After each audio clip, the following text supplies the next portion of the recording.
Halo semuanya, selamat datang kembali di Bedah Klasik. Hari ini kita akan membahas raksasa sastra Victoria yaitu Anthony Trollope. Tapi bukan serial Battlestar, melainkan buku pertama dari seri Palliser. Yap, judulnya sangat provokatif. Can You Forgive Her? Terbit tahun 1864. Begitu baca judulnya, aku langsung merasa tertantang siapa yang harus dimaafkan dan kenapa. Dan lucunya, buku ini tuh tebelnya hampir 800 halaman. Kamu tahu, hanya untuk menjawab pertanyaan itu.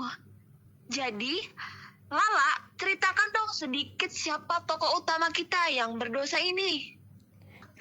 Namanya Alice Vavasor. Dia perempuan cerdas yang terjebak di antara dua pria. Ada John Grey yang sangat sempurna tapi membosankan. Dan sepupunya sendiri, Georgi Vavasor yang bad boy, berbahaya tapi sangat menarik bagi sisi liar Alice. Mengapa sih Alice sulit dimaafkan? Disinilah letak kejeniusan Trollope. Bagi pembaca di zaman sekarang, kita mungkin berpikir ya udah sih, kalau bosan ya putus aja, ya gak sih? Iya, betul Ya. sekali. Betul kan? Tapi di era Victoria, membatalkan pertunangan itu adalah skandal besar. Betul, Alice membatalkan pertunangannya dengan John Grey bukan sekali, tapi 2 kali. Dan dia melakukannya karena dia merasa tidak cukup baik atau takut kehilangan kebebasannya. Tapi jujur aja ya Lala, kadang aku tuh gemes banget sama si Alice ini. Dia tuh kayak terus-menerus bimbang.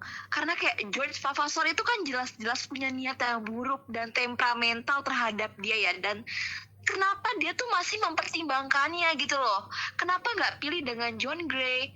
Padahal kalau sebagai perempuan di era sekarang, kita tuh bisa melihat antara yang baik dan juga yang buruk. Kayak John Grey yang jelas-jelas baik, itu tuh udah pasti harusnya kita iakan gitu ajakannya. Kenapa harus milih dengan George Vavasor gitu loh. Itulah kenapa judulnya Can You Forgive Her? Trollope ingin kita tidak hanya menghakimi tapi mengerti. Alice itu representasi perempuan yang ingin punya tujuan hidup di luar sekadar menjadi istri yang patuh. Dia melakukan kesalahan karena dia ingin punya kendali atas hidupnya sendiri. Oh gitu ya, berarti selain Alice ada 2 plot sampingan lagi kan? Ini tuh yang bikin bukunya tebel. Oh iya, favoritku tentu saja Lady Glencora Palliser. Dia dipaksa menikah dengan Plantagenet Palliser yang kaku karena dia mencintai pria lain yang tidak berguna.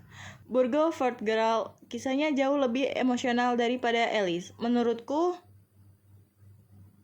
Oke, dan jangan lupa dengan Bibi Greenaw yang lucu. Menurut aku ya, dia tuh kayak janda yang kaya terus diperebutkan dari 2 pria gitu loh. Yang satu petani, terus yang satu juga tentara gadungan. Coba kamu bayangin deh. Yang satu petani, yang satu tentara gadungan, dan dia tuh janda yang kaya raya. Dan itu tuh memberikan bumbu komedi di tengah kegalauan Alice dan Glencora menurut gue sih. nah, iya betul sekali. Trollope itu ahli dalam karakter studi. Dia tidak menulis tentang pahlawan yang sempurna. Dia menulis tentang manusia yang penuh cacat, ragu-ragu, dan sering membuat keputusan bodoh. Jadi setelah membaca ribuan kata dari novel Can You Forgive Her ya Lala, apa kamu tuh bisa memaafkan Alice? Menurut kamu tuh gimana Alice? Aku maafkannya sejak bab 10. Aku melihat diriku dalam kebimbangannya meskipun latarnya abad ke-19. Perasaan takut salah pilih pasangan itu sangat relate sampai sekarang. Bagaimana denganmu, Dara? Kalau aku sih ya butuh waktu lebih lama sih, tapi aku tuh menghormati kejujurannya pada diri sendiri. Buku ini tuh bukan cuma soal cinta, tapi soal otonomi diri kita. Betul. Buat kalian yang suka drama politik, konflik moral, dan karakter yang mendalam, Can You Forgive Her adalah bacaan wajib meskipun tebal, setiap halamannya sangat berharga loh. Setuju banget sih, izin banget ya. Soalnya itu ya. Itu saja sih untuk hari ini. Dan jangan lupa beri ulasan di platform podcast favorit kalian. Sampai jumpa di bedah buku berikutnya. Bye! Bye! Bye.